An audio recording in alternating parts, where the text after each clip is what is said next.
Ang ingay itong mga aso. Pag nakita nila ako, tuwang-tuwa.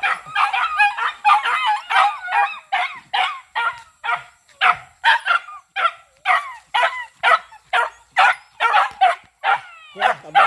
Ang ingay. Ang ingay, aba. May dala akong bigas para sa inyo. Dog rice. Bumili ako ng bigas. Ito. Bigas yan 3 kilo sa aso yan.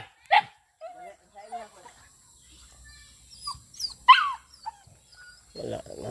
Mga aso to, kukulit. Basta na kayong mga manok ko.